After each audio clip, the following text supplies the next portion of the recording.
I'm Justin K. Prim. Thank you guys so much for having me. Okay, so these are the Quadrant handpieces that I was mentioning. This one is probably the older one. So this is from Sri Lanka. This is one that I also got since COVID.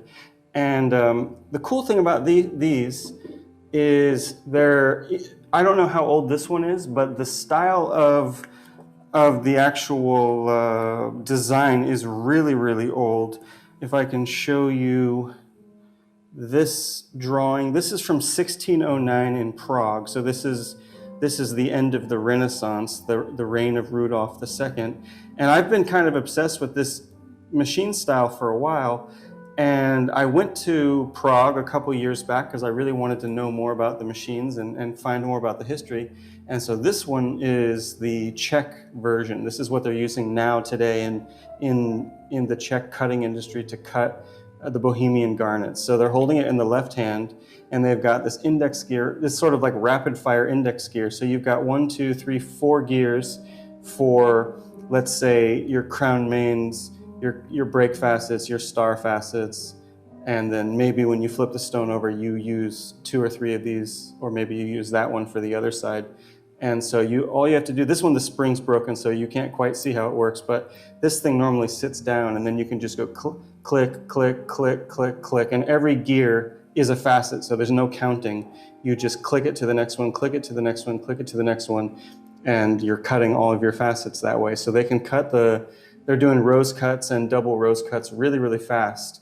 So this is the sort of early 1900s version of the Quadrant handpiece, but this is like its ancestor here. So this is like probably what they were using in the 1600s, 1700s, 1800s, and then when the 1800s start to turn towards the 1900s, they start improving it.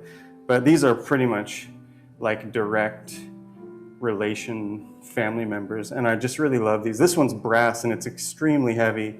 You can see there's no, you can change the angle by loosening these bolts in the back, but the method of setting the angle is really crude. You know, there's no angle number, there's no nothing. It's just you set it to where you want it to be, you tighten it, and then when you want to do your index, you just twist it inside of here. So there's no indexing. You just manually rotate it like that.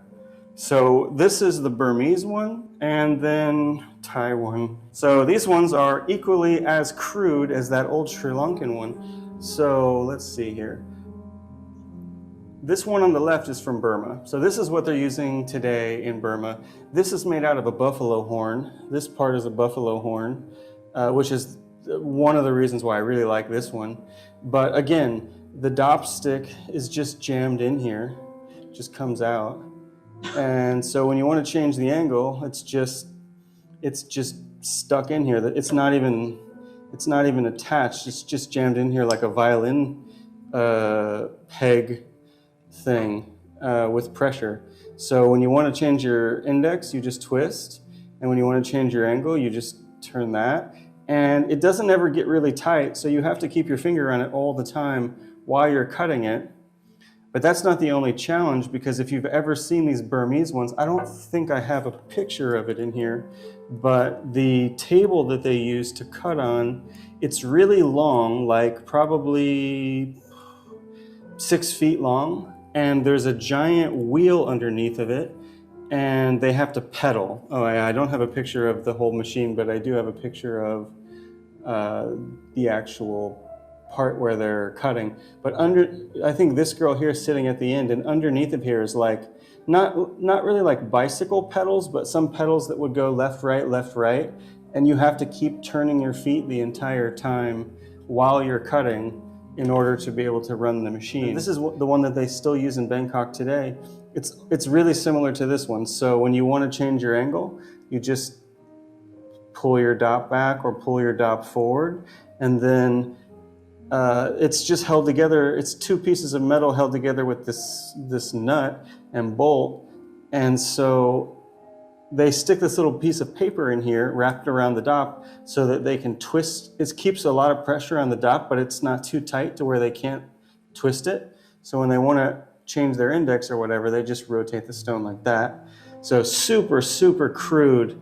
I mean, you know, for me as a collector, there's something to find, something special to find about each machine. And for these ones, I love the crudeness of them. Like trying to cut on these just seems so hard to me, but they're still doing it all the time. So it's kind of cool. So, okay, but while we're talking about Germany, I'm going to show you guys the craziest handpiece that I have. So this one, this is the Edis. So this is the most overbuilt handpiece I've ever seen. I love it, but it's terrible to cut on. This is one that I did try to cut with, and it was awful, and I didn't even do much. So, okay, you got angle here, angle here. So you push this little button down, and it lets it move free, and then wherever the line is, you stop, and then you have your fine adjustment angle. This little feature right here I love. I am trying to talk to some other manufacturers about reproducing this one feature because nobody else has ever done this on a handpiece. Nobody has a fine adjustment for their angle like that. I love it. But the rest of this is really clunky. And you can see it's huge. And this part of this front piece is so heavy that they have put a counterweight on the back just so it doesn't tilt forward too much. But you know, really what this means is just you've got a really heavy thing in your hand all the time, which isn't very nice for cutting. You know, for me as a handpiece cutter, I want a light handpiece. So anyway, sorry, your index here. So you just push this, well, you can push it, yeah, like that. So you got all your angles. If you push this all the way down, you're in a free spinning mode, so you can spin your round girdles. You've got your cheater here. So this is, yeah, I don't know if you can tell, but it's like pushing the index gear slightly left and right. And then the weird thing that they did that nobody else ever has done, instead of this being on a plate that goes up and down, they just made the whole head go up and down with this knob. But I don't know, it's really slow and it makes the whole thing really heavy and there's just too much stuff here. I saw this one, I had heard about this one, and when I saw this one come up on eBay, I think this is one of the most expensive machines that I have bought so far, because when I saw it, I knew that it had this really amazing story to it. So this is from probably the 1950s or 60s. I'm not sure exactly when this one's from, but I think they started making these in the late 50s. So here's the story. They were making this in Germany, and it never really became popular. Like when I talk to German cutters today, I ask them, did you ever see this one? Did you ever use it? They're like, yeah, I heard about it one time. We don't really like it. Nobody uses it. But so anyway, they had it in the 60s, late 60s. A Japanese cutter manufacturer guy goes to Germany and sees this. And he wants to make a copy, not a copy, but he wants to make his own version. He's gotten inspired by this whole thing. And so he comes out with his own version. His last name is Imahashi. So Mr. Imahashi develops his own handpiece, which is not on 4 legs, it's on 3. And instead of having all this crazy stuff, he's really simplified it. It's super simple, it's really light. And instead of the head going up and down, which is, you know, this is also a place where the handpiece is going to get broken, you know, right? Like the more moving parts of any machine is the weakest thing. And this has an open gear here with a spring. So, you know, when you're doing your girdles and stuff, all of that slurry and slush is going into that spring. So this is most likely going to be the fail point of this machine if you use it full time. So get rid of that, lighten the whole thing, get rid of this counterbalance weight back here, and you've now got a pretty light machine. So then they came out with that. In 1980, somebody imported this into Sri Lanka. And at that time, Sri Lanka was using, you know, these archaic things, right? We saw this already, the Quadrant. So they're using that, hand cranking and all that. And so somebody imports this and they're like, this thing's great, but it's $5,000. And in Sri Lanka, $5,000 is even more than it is for us. So they said, okay, we're going to make a copy of this and we're going to sell that one for like $600 instead of $5,000. And so that's the Sri Lankan one. It pretty much looks exactly the same as the Imahashi. And so a couple companies started making this in the early 80s. And today in Sri Lanka, this is the number one, I mean, this is the only machine that they have today. This Imahashi handpiece that I have is not the original one. The original one was slightly more complicated. It had a preformer built into the head. So there's these two sliding levers and a barrel shaped thing here. So you can do rounds, ovals, all the way to marquees. Just there's a lever here that this one doesn't have. So here's the story. So Imahashi saw Edis and got inspired and made this. The Sri Lankans took this and copied it, but they changed the head and simplified it and made this. So instead of Imahashi suing them or whatever would happen in today's world, he went to Sri Lanka and he got one of their handpieces and he made a copy of the Sri Lankan copy of his own machine. And now at Imahashi, you can buy the Sri Lankan version or the Japanese version. So instead of suing them, he just copied them, and now they have both. So everyone's happy, basically. And we have this nice little lineage of handpieces going back from the 50s to the 70s to the 80s. And then if we want to take it all the way until today's world, the latest innovation that they've developed, which is the one that I use on my day-to-day basis, it doesn't look that much different, but now there's a cheater. So if you can see, they've added this spring thing here. So when you twist this, your index gear is tilting slowly that way. So now we have fine adjustment of indexes, whereas before we were just twisting the foot, which isn't the best because it tilts the handpiece back a little bit when we do that. But so now, yeah, we've got like 4 generations of handpieces, plus if you can include that one for the old Sri Lankan one. So kind of a funny story. And one of them, another one that I just really like because, you know, you have this relationship between Germany, Japan, Sri Lanka, back to Japan, back to Sri Lanka. So yeah, it's really funny. I know a lot of times people are asking me about this one. This one's funny to me. This one was a gift from, we have a couple customers in China, and one customer came here. They brought us a gift of these Chinese handpieces. You know, they showed me a couple of pictures of the factory, and you can see the cutter has all these handpieces lined up on his wall, and they're all pink. And I was like, why are they pink? You know, like, what's the point, or what's the purpose of the pink? And they're like, you know, and she's talking, the cutter doesn't speak English, so she's like translating for me. And she's like, you know, why is it pink? And she's the guy's telling her for a minute, and then she's looking at him. And she comes back and she's like, the pink color is stronger.